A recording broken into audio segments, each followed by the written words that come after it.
Do you absolutely need these slides? I hate to ask that question. I know how much people need slides. Or we can do it without, no problem. Yeah. It's the easiest. Maybe I could put the slides in the chat. That might be the other thing I could maybe do. And then you could all open them if you wanted. Okay. Good. Save a copy. Okay. File.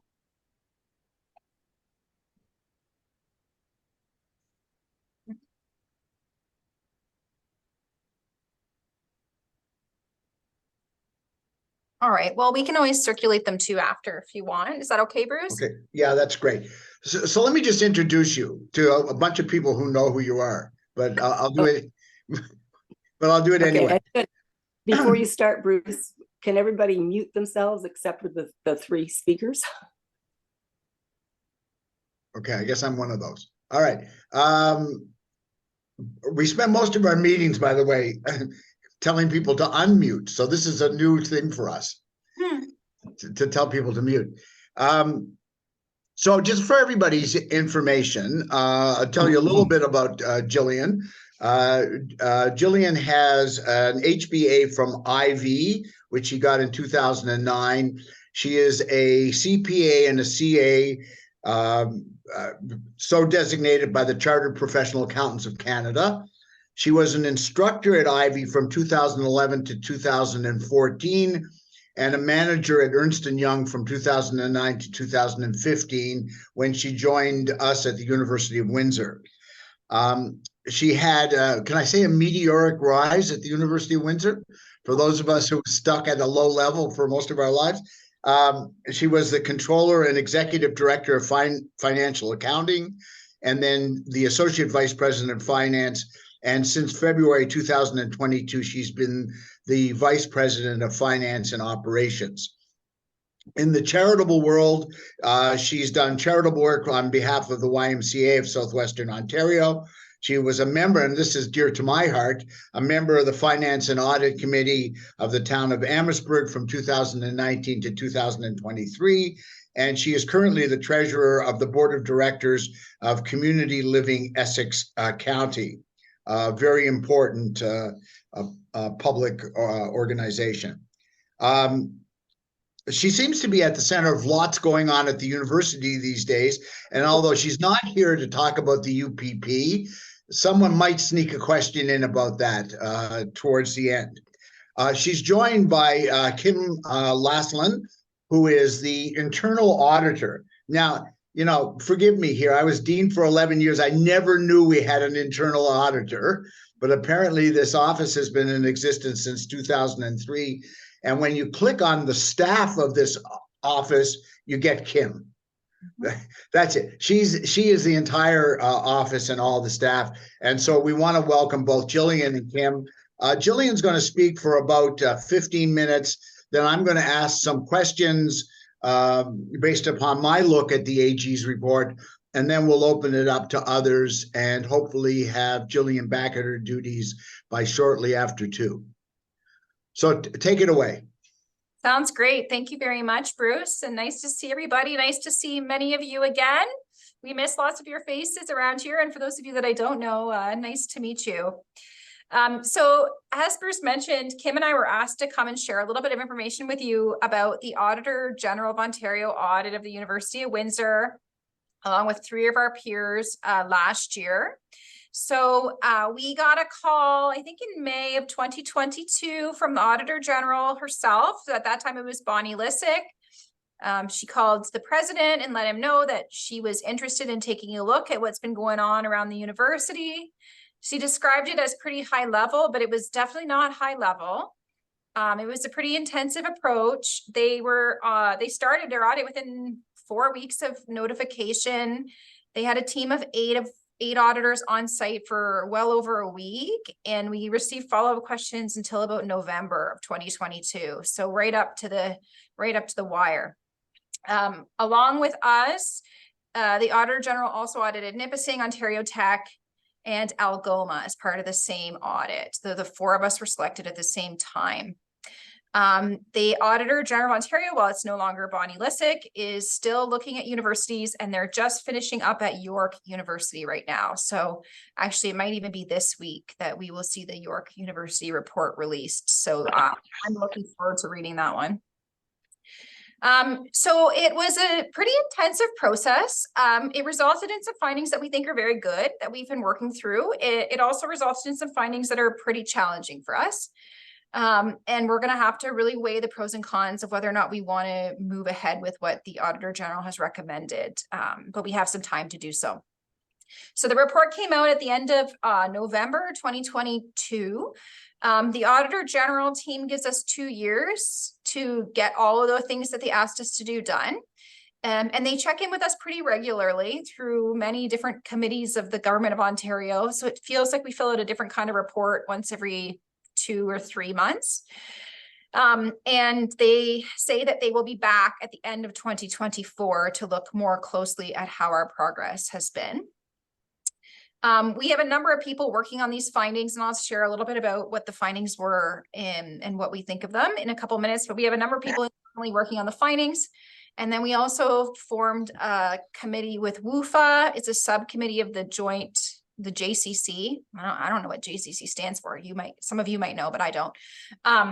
Anyway, we have a subcommittee with WUFA where we keep them informed of what's been going on in terms of how we're prioritizing the actions, what support we might need, where we would like to consult with faculty members, etc. So that's been a pretty good process from my perspective, at least, as well. So we did get a pretty sizable handful of recommendations. If you read the report, our recommendations kind of start midway, I think page 62 or so. And we've kind of broken them out, disaggregated them, and we have found 25 individual actions that the Auditor General team has recommended to the University of Windsor. As of this month, we have completed 9 out of those 25 recommendations. The rest are in progress, with many of them slated to be concluded on time in accordance with the Auditor General's request, being November 2024. There's a couple that might pour into the years beyond 2 years. A big one that you probably read about is the comments about the university's board size. But our board size is actually dictated by the act of a government that created the University of Windsor back in the 1960s. So that is a very complicated finding. No, the plug. I think one person's got to mute for me, if you don't mind. Yeah. I can do it. Bring it. I can't mute him. Yeah, so that's where we're at with the findings. So there was a couple of major kind of trends that we noticed in the report. So there was quite a few that were directed at the finance team. And of course, I'm very proud, of course, to share that the finance team is making really good progress on their findings. The Auditor General recommended that we created capital debt policy. So we've always had a protocol. We've always monitored capital debt, but we've never had a policy. So we did bring that to the board in June. They also recommended we start doing cash flow budgeting and bringing that to the board. Again, we were doing it, we just weren't bringing it to the board. So we did that back in June as well. Actually, I think it was the same meeting. So that was very productive. They also asked us to strengthen the templates that we're using when we bring capital projects forward to the board for approval. And they talked about this concept of business plans for capital projects, and you might have some questions about that. Given that some of you, I think, are from the law school. And so we did tighten up our template in the early part of 2023, actually. So the Auditor General has seen that and seems to be happy with it. On the governance side, and I think I see Bruce Tucker is here, so he might have some additional insights on this too, because he's a member of our Board of Governors. But they had a lot of recommendations around our board size, our number of committees, but they also had some really good recommendations around better tracking and monitoring of board competency. So understanding who's on the board and what skills they have. And, you know, I'll share with you all, of course, right after I became VP, you know, 3 months later, we had an Auditor General report. And 1 month after that, we had a cybersecurity event. And we learned at that point in time that we didn't really have anybody at our board table with experience with cybersecurity. We're also noticing that we don't have as many people as we would like with experience around environmental sustainability. And so it was that finding was actually quite a good finding because it forced us to really look at what kind of skills we need around our board and to make sure that we start asking for those kinds of skills when we're recruiting board members and volunteers.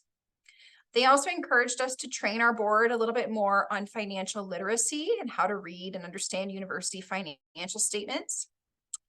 Which is a very reasonable finding. Again, we get board members from all over. Some of our board members are students, so we can't expect them to understand the financials of the university unless perhaps they're business students and they're towards the end of their program, in which case they probably should.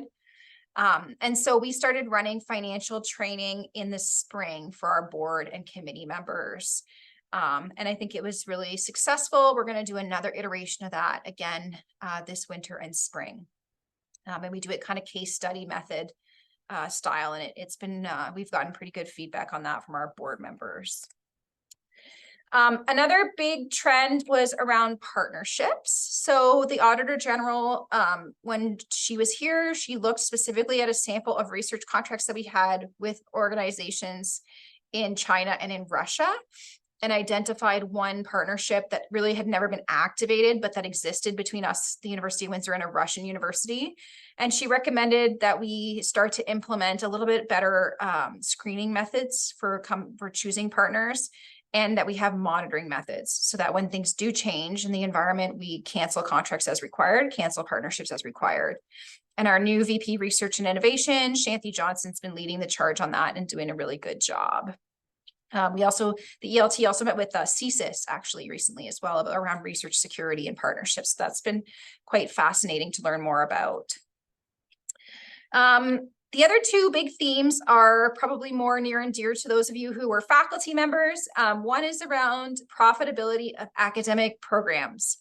So this is a trickier finding because we know that the University of Windsor, like every university, is a not-for-profit organization. So we're not actually trying to make a bunch of money. We're trying to break even. We're trying to be a not-for-profit. We're trying to contribute to the society in which we operate. So she encouraged us to do a little bit more work around what the profitability is of our individual programs, academic programs. That's a very difficult activity to conduct. We can calculate profitability with pretty good precision by department. So for example, we have a pretty good sense of the profitability of the Department of English or the Department of Computer Science, but we've never attempted to calculate it for academic programs using our new budget model. So that's a pretty big finding.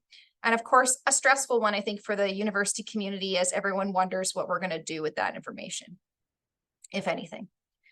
The one part of that finding that I did respect and I think is a good is around creation of new programs and making sure that those people from budgets and finance are engaged in that conversation, reviewing the data that we're coming up with when we go through this process that we have for creation of new programs to make sure that we are creating something that is either break even or profitable or has some kind of other significant impact on the university's strategy.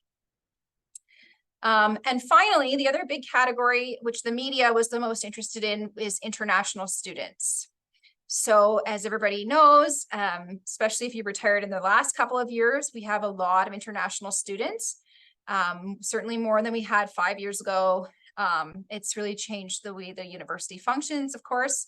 Some of you will remember the Alan Wildeman speech in, I think, 2016 about Windsor 2.0, and that's certainly what we're living. Our growth has been international for the last decade or so. Lots of comments in the AG's report about diversifying the country of origin from which we recruit international students. Something we've been thinking a lot about and are thinking even harder about now post-September, when the relationship between India and Canada became more challenging. They also encouraged us to keep a better eye on our international alumni. That can be quite challenging. Our international alumni don't necessarily feel the same connection as our domestic alumni, likely because they're less likely to stay in the area, and because many of them graduate from short programs, year and a half long programs. And so perhaps they've just not created the close connections. But the Auditor General felt that was important for the university to start to do. And so our alumni and advancement office is going to start to work on that finding in the coming, hopefully, months. So I think that was all I wanted to say, Bruce, about what the findings were at a high level. Kim is here, and Kim, one of the ways that we've structured this internally is that we've decided that our internal auditor is going to monitor our progress the same way that she would for any of our other internal audits. So it's not enough for me to just say, oh, I did this. Kim checks to make sure that I did it, so that we know when the auditor general comes back, Kim will have given us the level of comfort that we're not going to have any surprises when she arrives. So Kim's been doing a great job of keeping us all on track. So that's the highlights, I think, Bruce, unless there's anything you want me to expand on, but I'm looking forward to your questions and everybody else's questions, and we'll certainly do our best to answer them. Okay, so let me just ask a few questions, because I know that apparently more people are interested in this topic than we're interested in artificial intelligence, which tells you something. But in any event, so I have to say that when I started reading this report, I don't want to say I was exactly insulted, but the mere grouping of us with Algoma, Nipissing, and OIT, it was like an episode of Sesame Street. Why are, which thing is not like the others? Yeah. And here you have this university that has professional schools, law, medicine, extensive graduate programs, and it's being lumped in with these other schools. And of course, the rationale in the report is that we and they missed 4 of the 7 indicators of financial health in the previous 5 years or whatever it was. So when you read that, that can't be good, that we're sort of financially sick, if you will. Like we don't have these, we didn't meet these financial health indicators. Yeah. So we had the same reaction as you, Bruce, when we found out the other 3. We were like, this seems a little strange. I'll share with you that the Auditor General told us we were chosen because of geography. So that's not what ended up in her report, but that's what she told us, is that they intentionally chose schools that were outside of GTHA and outside of Kitchener-Waterloo, which makes a little bit more sense, although OnTech is kind of GTA. But yes, we were equally surprised when we received the report and saw that it was because of financial health metrics. Also because we didn't realize that we weren't performing against the government's financial health metrics because they had never told us that before. And so in SMA 3, Strategic Mandate Agreement 3, they came out with some financial health metrics. There was a set of 5 that were kind of generally accepted by the people in my seat. And we've been monitoring our progress against those. And we knew that we were trending down in a few, but we were coming out of a pandemic. We were actually in the midst of a pandemic when we were trending down. And we had just made some pretty big capital investments, right? Which we also knew was going to impact our metrics. But this report, when we received it, it was the first time we had seen that the government felt that we weren't meeting their benchmark. So that prompted a whole other conversation with the ministry about, well, hold on, if you're holding us to some criteria, why don't you tell us what they are? And so they've come out with what they call, they being the ministry, financial sustainability framework now, and they've got 8 metrics now that they're asking us to monitor, and they have established the benchmarks and what the goal lines are. But that just came out oh my goodness, September of 2023. So we're getting a little bit more clarity about what matters to the government. Yeah. On those financial health metrics, there's 4 colors. It's a color-coded system. There's red being the worst, orange, yellow, and green. And we are not in red, right? And some of the other peers that were in the report are. So I understand. I'm just based on my calculations. I shouldn't say that officially, but. Right. So one of the other things that I keep saying she said in the report, but yeah, it's the office said in the report, yeah, was that as of April 30th, 2021, the debt was something in the vicinity of 236.7 million, yep, which was the largest debt to student enrollment ratio in the province. Yep. Is it still that bad? Well, I don't actually think of it as bad. Yeah. I think all the universities are in a different place when it comes to their capital transformation plan. And you all know we've had to spend a lot of money on capital transformation. And we've borrowed at extremely cheap rates right? And we can borrow fixed for 40 years. So think about what your mortgage rate is right now, especially if you've renewed in the last year or so. We borrowed money in 2020 at 2.7% for 40 years, right? My mortgage is double that now. And the other thing that the Auditor General didn't really explain is that we do have complete repayment strategies for each of our debentures. So the kind of unique thing about debentures is that we take them out and we pay interest every single year, which they said they're comfortable with our interest coverage ratio, which in my opinion is the most important, right? How much of the money we bring in goes to pay interest? It's very low. But the thing that can be a little bit concerning about debentures is that when they're due, you owe all the money, right? So we borrowed in 2020. That means in 2060, we owe $60 million that we have to find. At this university, we have repayment strategies already set up. So in the case of bonds B and C, we've started putting aside money to pay those day one. We took out the bond, the next day we started saving money. Bond A is actually even stronger because we took out the money day one, we saved it, and someone other than us holds it. Scotiabank holds it in trust on our behalf. So no matter how bad things get at this university, no president, no board can touch that money. It's saved for that debt.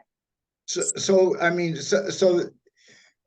were you given an opportunity to comment on the report before the report was actually made public? So we were because given because these contextual points are, I mean, you know, we might quibble about some of them, but they're not insignificant. I totally agree with you.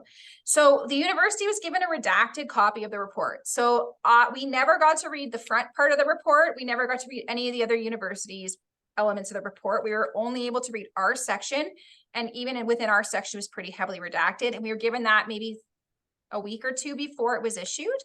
And then they shared some of the appendices, which had more group information, but we did not get a chance to read the report in its entirety before it was released. A lot of the things that I'm sharing with you, we had this exact dialogue with the Auditor General, and this audit was unlike any other audit I've ever gone through, and I was an auditor for 7 years. They heard it, they nodded, most of it didn't end up in the report. And you can tell when you read the other universities, they were looking for the same findings in each university, right? Generally speaking, they're identical to university, except for a few that perhaps didn't get included. So in our case, they didn't talk about our ancillaries. We didn't get a finding on that. So we knew that they were trying to zero in on the same flaws, if you will, at every single university. And that was the story that they were building through their report.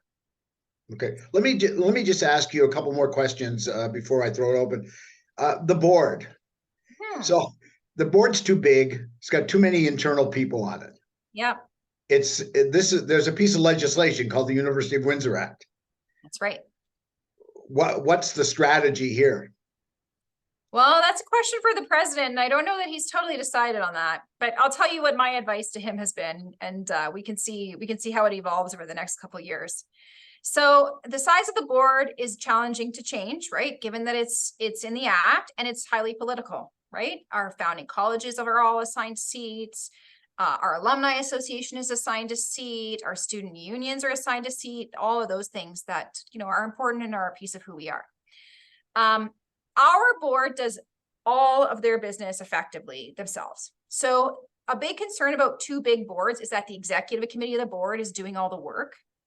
Our executive committee has passed almost no motions in the last couple of years. And you can ask Renee Wintermute that question too. They're doing very little. It's a very hands-off committee. And so one of the things that we're hoping to really look at is keeping that agenda clean, right? Let's keep as much of the business at the board table to kind of push back on the argument that the board is too big, thus we're going to a smaller committee to do the work. If the board's doing all the work, then there really isn't an argument that the board isn't effective. The second piece about a board that's too big is we want to make sure, and this is part of our challenge, you may know that we've signed the Canada 50-30 challenge, right, for our board. So 50% of our board is going to be women, and 30% or more of our board will be people who are part of a racialized group or one of Canada's 5 designated groups. So to be able to achieve our diversity goals around our board, it's important for us to have a certain number of seats to achieve that and to get the diversity of thought. We think it's really important to have students at the board. They bring up important things. And if we lost seats, we would probably lose the student voice, which is disappointing. So I think the president at this point, and Bruce is here too, is focused on making sure that the people with the right skills are at the table. Right. So if we can use our seats to make sure that we've got people with strength in legal, finance, environmental sustainability, cybersecurity and IT, governance, government relations, all of those things, make sure that we've got the right voices at the board and everybody at the board feels that they have the capability to speak up, that we think is going to really strengthen our governance. So we're doing those things right away. The question of whether or not we open the act is one that's on our chief legal officer's table. And so she's thinking about that. And but for now, we're working really hard to improve the quality of our board members and make sure that they each feel that they have an equal voice. Yeah, I mean, I want to, there's a question in the chat that I want you to get to because Veronica's got to leave, but I will say this, that the implication in the report when it talks about the board, and particularly when it talks about it not having expertise in finance and accounting, can only lead you to one conclusion, and that is they think there are way too many internal members on the board. Yeah. Because the externals, if you look at the chair and vice chairs, they all have financial and accounting expertise, right. You know. So I mean, clearly, what she's driving at here are the internal members, where there are just way too many of them, according to her. Right. Mm-hmm. Yeah. All right. Can you read that question in the chat from Veronica? Because I'll let Veronica jump the queue here in the 1 minute available to her. How does our AG's report actually repeat some of the comments that appear in the Blue Ribbon Panel report that just came out? So are you asking me if they repeat? Well, what I'm commenting about is there's obviously the CBC News and all the news in the last while have been commenting on this. And in reading it, there are some similar things that appear in it that actually appear in our report. Yep. So could you comment on that? Because financial sustainability seems to be a very dominant element in this report. Yeah. So the Blue Ribbon Panel was really called for, I think, two reasons. So the first reason is the government was very embarrassed by what happened at Laurentian, and they don't want that to happen again. And I think second, because the universities are starting to get louder and louder about the fact that this tuition freeze is completely unsustainable, and that there will be more Laurentians if it doesn't lift. So that's why they called the Blue Ribbon Report. I know the Blue Ribbon Panel did review the Auditor General report. The 4 universities that were audited also wrote a letter together. So University of Windsor wrote a letter, we wrote a letter with COU, but then the 4 of us also wrote a letter giving some of our perspectives on what the report said about us and how the Blue Ribbon Panel should think about that in the context of their findings. So it is not surprising, and actually probably good that there's a lot of the same narrative happening in both reports. I mean, the AG ultimately concluded that the 4 of us are in okay financial position, but that the whole sector is going to hurt if things don't change at the provincial level. And I think that's what the Blue Ribbon report said too. Yeah, and the whole aspect of the distribution of funds across the province is a major element in that particular report. And as you commented earlier before, international students, I mean, has always been a major component, but as we've noticed that's becoming less and less. And so it's interesting, some of the things I've been reading lately have actually said that colleges are actually competing with universities quite nicely in the last while, and that we will in fact see more and more erosion occur, which I think is going to be problematic. Is that something that you see as well? Yeah, so this government started allowing colleges more liberal degree granting requirements, right? So, you know, there's a billboard not far from campus right now by St. Clair College advertising that you can get a business degree now at St. Clair College.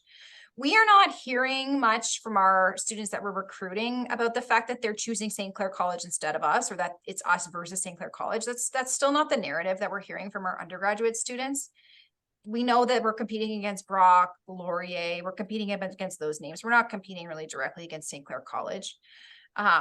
That's what we find, at least so far. St. Clair College and other colleges in Ontario are out there in a big way for international students.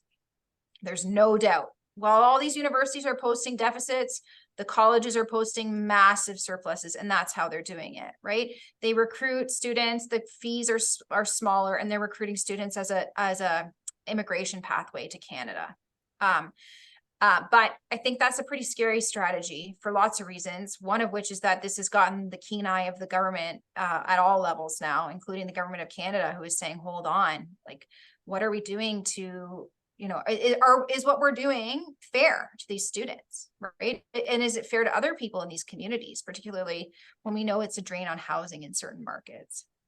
So I'm glad that, we do have heavy international student body here at the University of Windsor, but we have a solid domestic pull. We know that we have a great brand. We have a great reputation.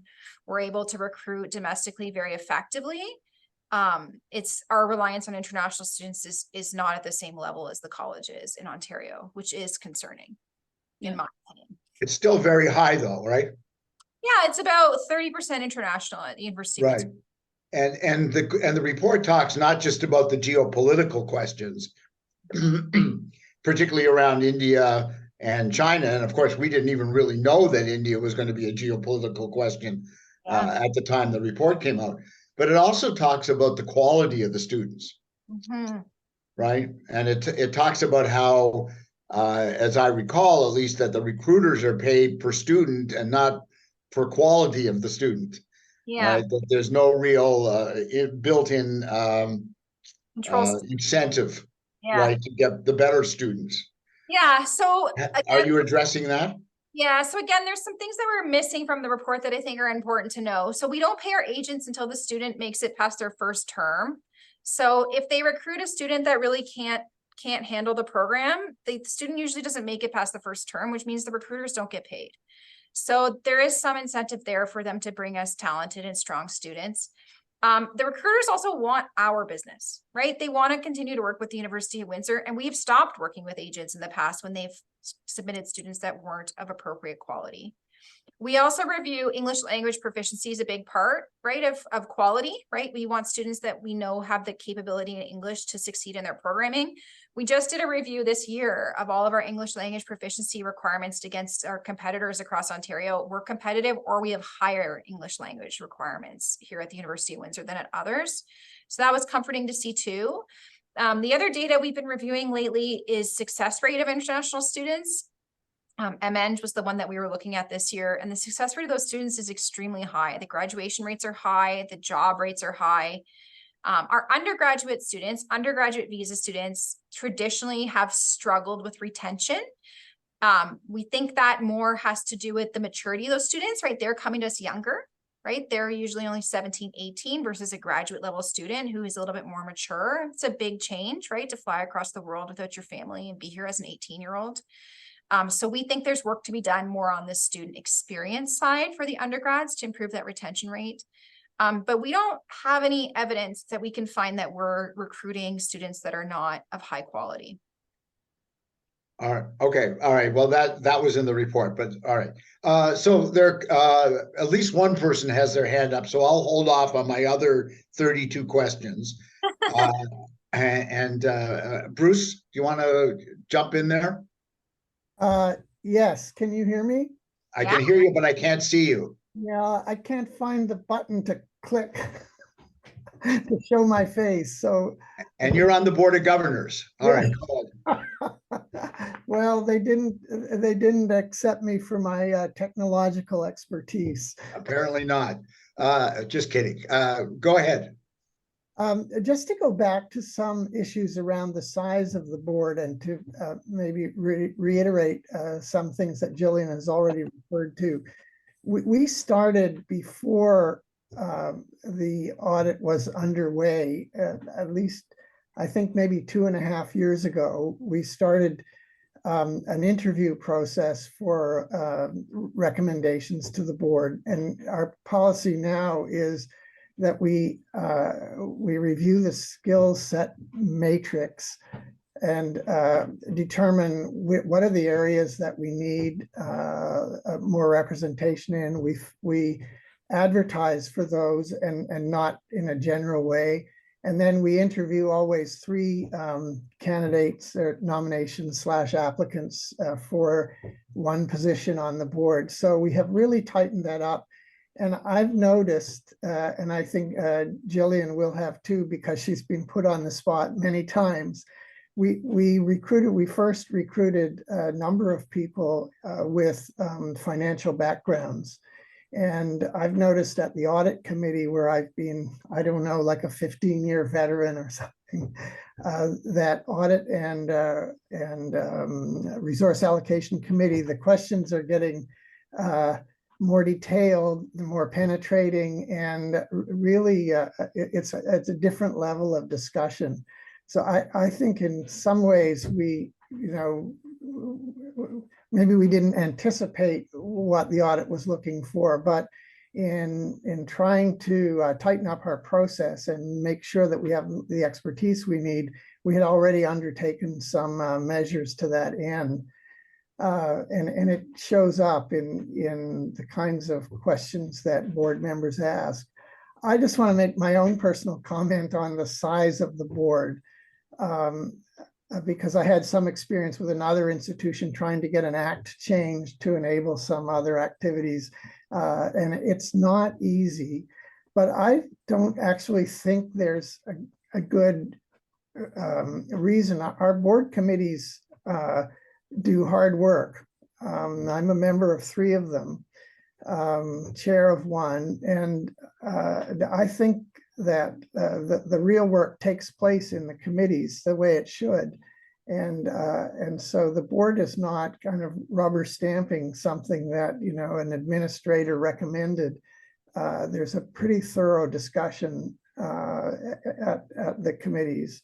So I'm not that keen on trying to open up the act, but we'll see what our attorney, our lawyer says, and see whether it's a path we want to go down. I don't actually think it's a critical thing for improving the efficiency of the board. I think the selection process, the onboarding process, and the continuing education that we do. Whoops. Uh-oh.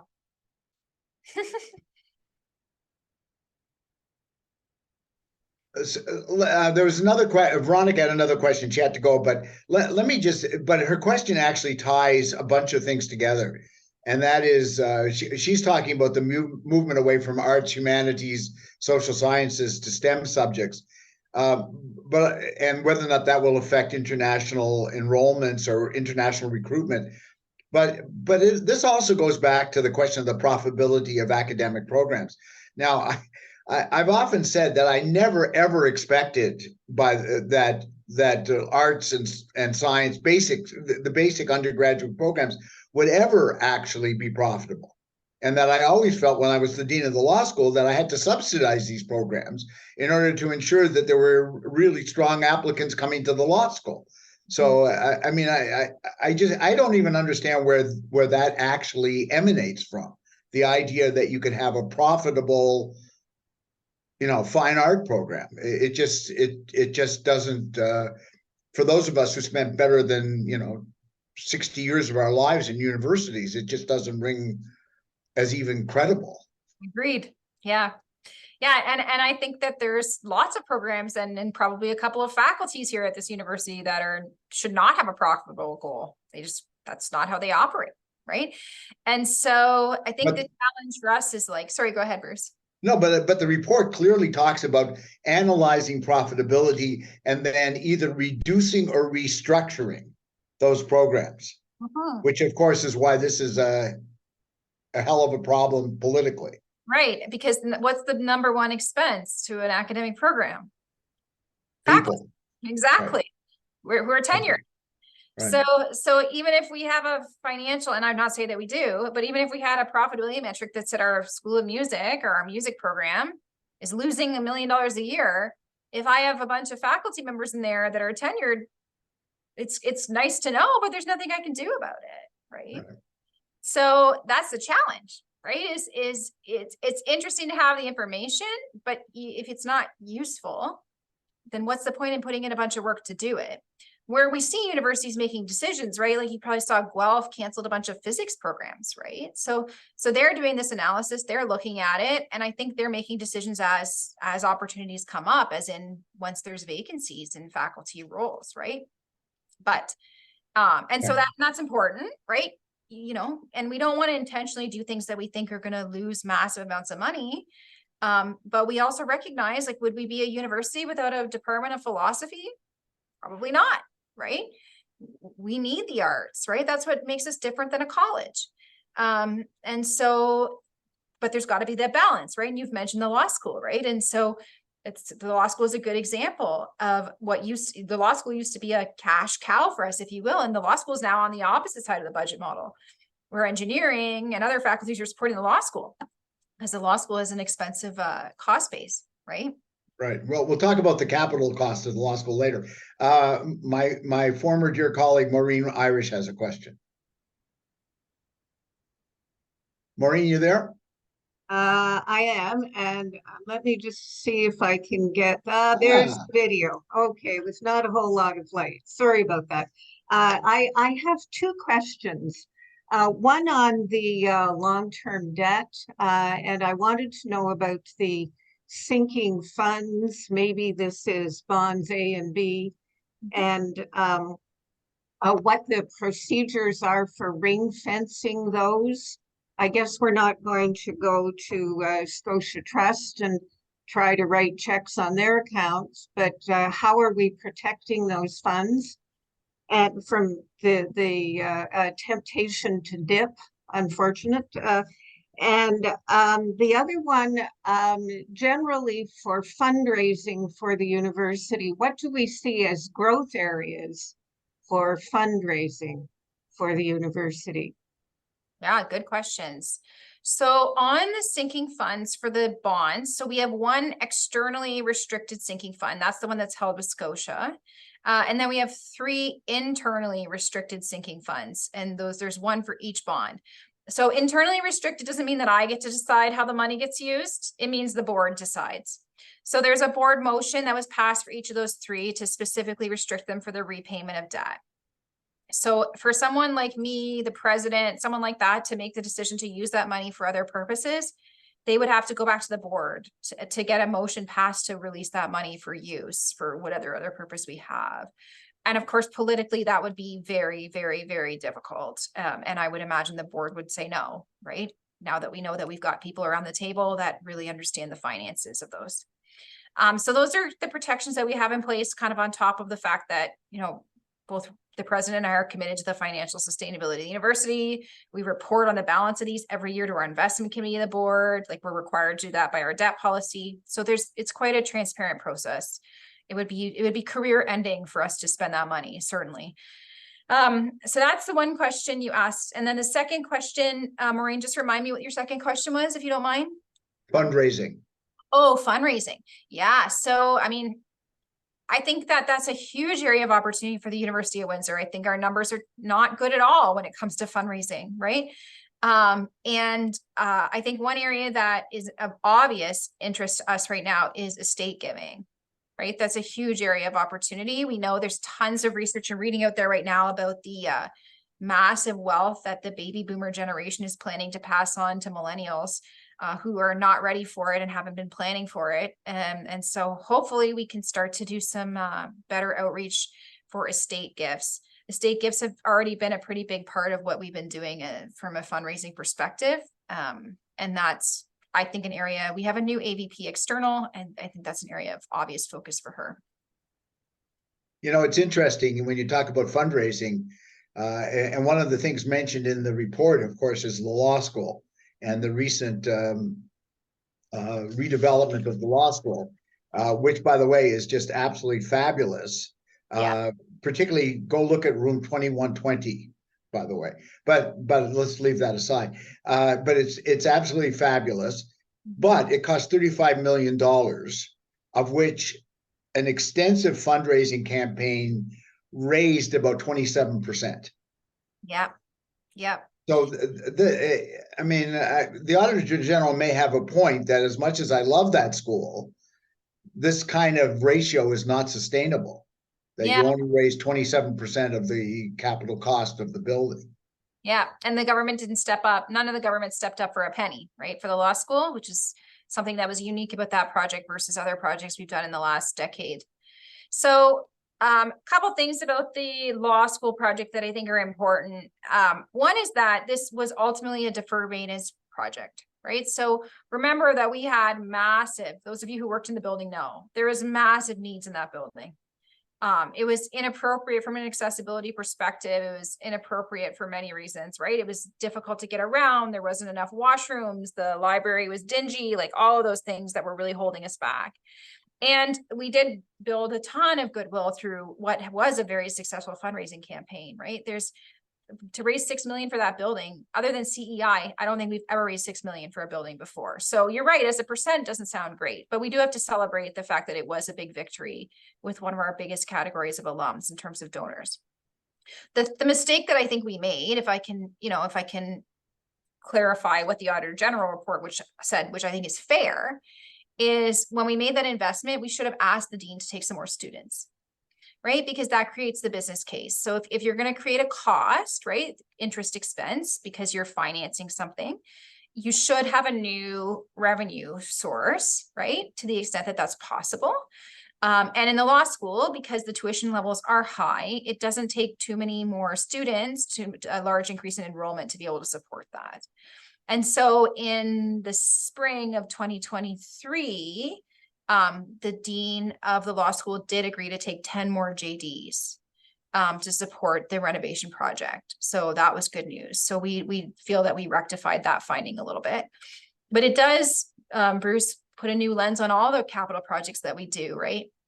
Like again, we're a not-for-profit. Not everything has to have an abundant business case with a massive new revenue stream. That's just not our reality. Sometimes put roofs on buildings, you know? Right. I'm just waiting for Maureen to jump in on, but 10 more students just changes the student to faculty ratio in a not a good way. But beside that point, the building is the building, you know, it's like, it's got a footprint. 10 more students are just going to make it more crowded. But in any event, let's not go there. Well, I was gonna ask one other question here, but maybe I'll just see if there anybody else wants to jump in, because I don't want to really monopolize this, just because I'm like a nerd who actually reads the Auditor General's reports. Do we have any other? I can't see everybody, so I don't know if there's a question out there. Not right now. No. All right. Okay. So then I'll continue. So the partnership issue. So does the president have CSIS on his speed dial? You know. No, not yet. But CSIS came and they chatted with us, and they're interested in universities, right? And it's the world that we live in, and it relates a lot to cybersecurity too, right? Right. So it's the world that we live in. So have you rectified the lack of expertise on the board on cybersecurity? Yeah. So we did add some cybersecurity expertise to the audit committee, and then we've got the board. We did a training session for the entire board around cybersecurity. We added some more folks in that area. Of course, the executive leadership team's been thoroughly trained now in cybersecurity, many of us having gone through it pretty intimately. And then our audit committee is tracking what we're calling a cybersecurity roadmap. So they question us at least twice a year on our progress against those findings, and try to understand that we're ready for when, and I say when intentionally, when the next attack will happen. Right. So going back to the partnerships though, I mean, they have like a lot of praise for things like the municipal university partnerships in the report. But then you have this universities, this Sechenov University in Moscow or wherever it is in Russia. But the real question is, does this mean that the university has developed a new protocol for engaging in partnerships? Because, you know, I mean, you weren't at the university, but in the early 2000s, I mean, there was like a rush to try and establish relationships with Chinese universities, and and Russian, there was a like real rush to do that. That was like a mark of, oh, this is an outward going university, and now all of a sudden we discovered that this is not such a great idea. Yeah, well, I'll share with you where I think the VP research is thinking about this, and I'm going to be paraphrasing because I know she's kind of in the middle of her investigation, but I think the conclusion is that our process at the front for validating these partners is pretty good, right? Office of Research is very thorough. Office of Enrollment Management is very thorough. Co-op office is very thorough. So we think we're doing a good job day one. The process that we're lacking is the check-in, right? After a year, does the partnership still make sense? Has there anything changed in the geopolitical landscape and the relationships and the priorities of the partners that should require this partnership to end? That's the piece that we're lacking. And so I think the VP research, Shanti, she's going to be looking at that to see if we should be tightening up some processes in there. But partnerships are always going to be a big part of what we do, right? It's right in the strategic plan, right? That the president really wants to focus more on partnerships.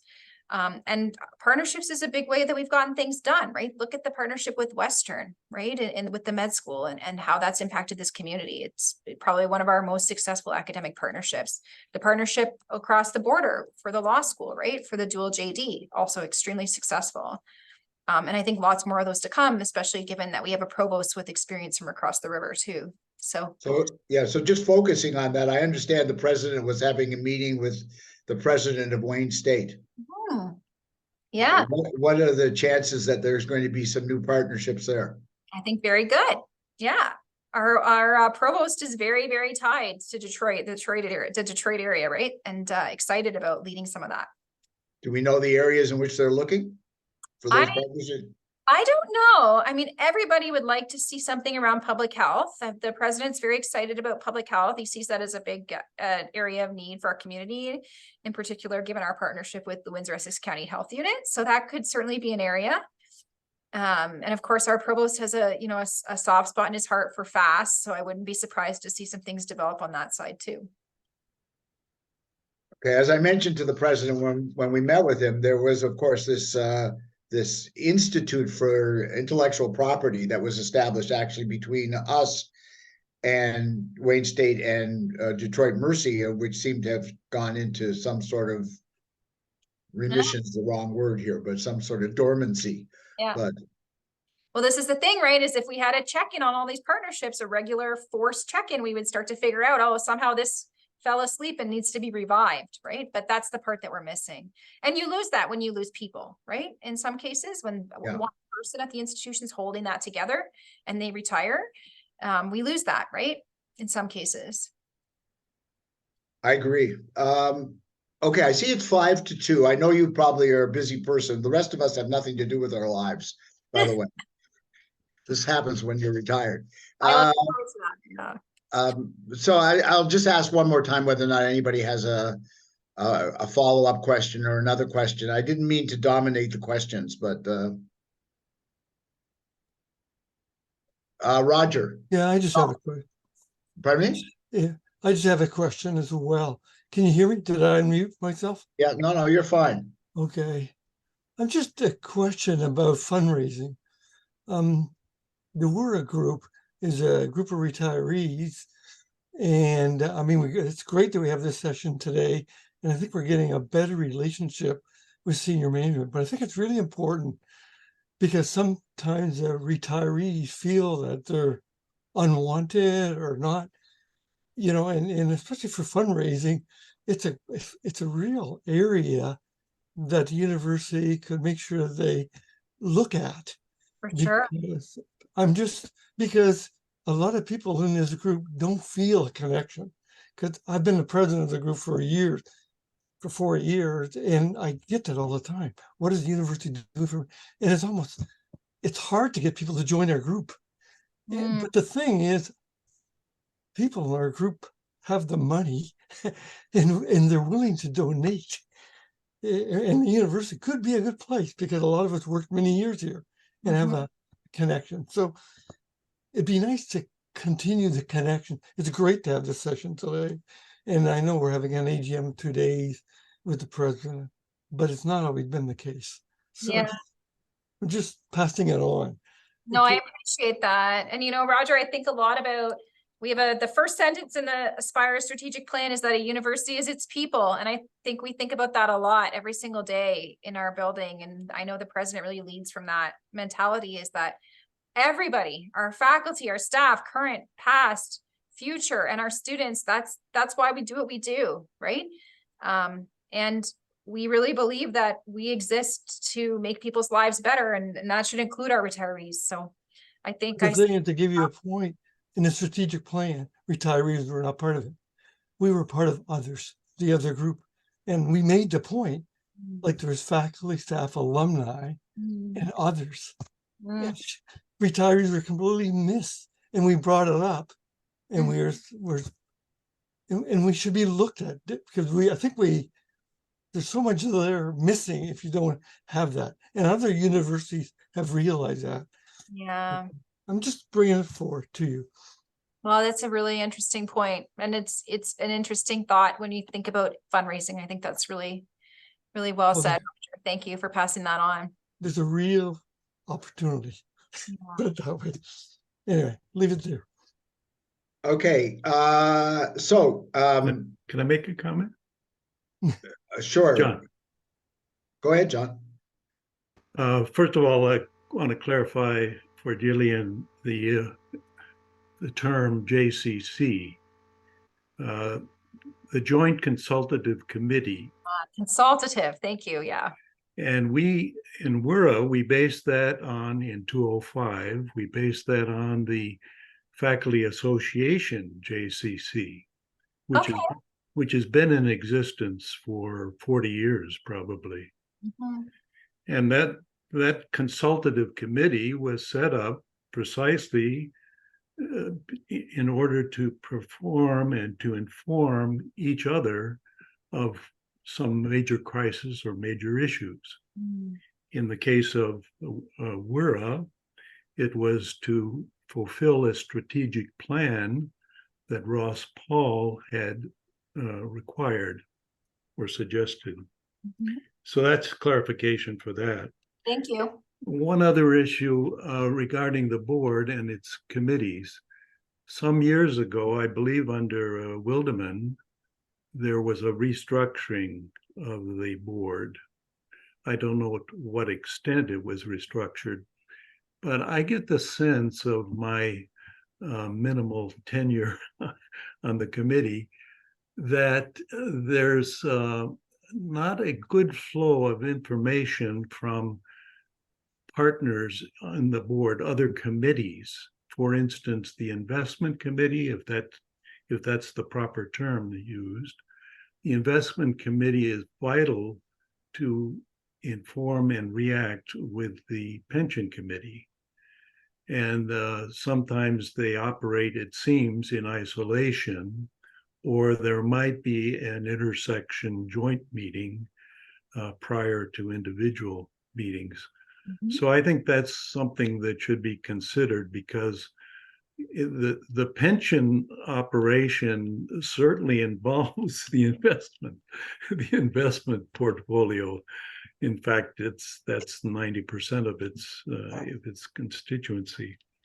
So that's a point I wish to make. Yeah, thanks, John. That's a good point. And I know Bruce is still here too. I think having more joint meetings between investment and pension is a good idea, even just so that each is kind of aware of the other's mandate. That's a good idea. I think once they were combined, but I'm not sure. Many years ago they were combined, and then the investments on the endowment and the working capital side started to really take off. And I think that's a lot of, I wasn't here at the time, but I think that's a lot of what required this split. But it's a good point, right? Both committees have to be thinking about each other's work. And so at least there should be reporting back and forth. So we can certainly look at that. Thanks for the feedback. So now that the word pension was mentioned, and we have 2 minutes, I mean, I didn't bring it up, but so what's the latest on your endeavor to research and write about the UPP? It's progressing pretty slowly, Bruce, but I think that's good. We got a lot of different factors we need to consider. Remember, at this point, we're not even on the start line yet. We're still in the stands waiting for our race to be called, is what I tell people, right? We're just on the bench trying to investigate whether or not this makes sense. Nobody has decided whether or not we're going to even step up to the line. And it won't be this committee that decides that, either the committee that's been formed. So right now we're just watching, we're kind of window shopping a little bit to see if this is even something we want to explore further. It's been going, I think, pretty well. We've been working well as a team.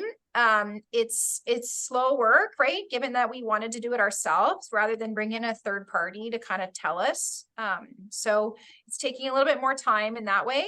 And the actuarial work involved is very complicated, right? So WUFA did include a member from the Faculty of Math and Stats. So that's great. So he's a actuary by trade, and he's been helping a lot with us working together to try to come up with some of those numbers, because that's really what it comes down to for a lot of our active members, right? Is under which pension am I ultimately better off, right? For retirees or people near retirement, your pension's no matter what, right?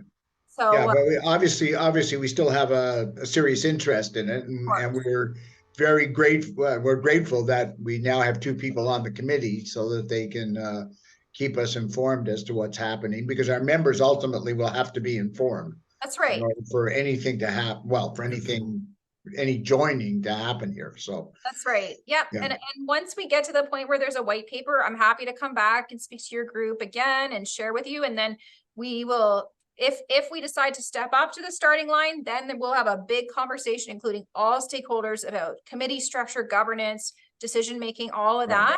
And we'll make sure that you have a very clear voice to make sure that you feel included in that decision.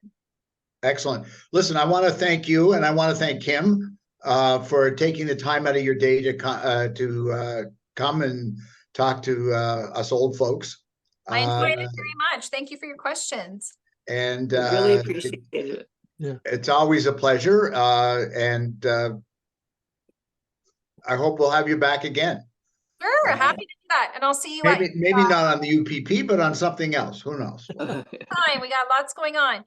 And I look forward to seeing hopefully many of you at your luncheon in a few weeks. Oh, 2 days. 2 days. 2 days. In 2 days. Better get it in your calendar. You know, you better make it in your calendar. I better double check. I think I'm there. Okay, good. Good. I won't be. Unfortunately, I won't be there, but you'll enjoy the company. I will. All right. So thanks very much. Thanks to you and to Kim. And I think we're finished. Thanks. Great day. Thank you. Thank you. Nice to meet you all. Thank you. Yeah. Thank you. You.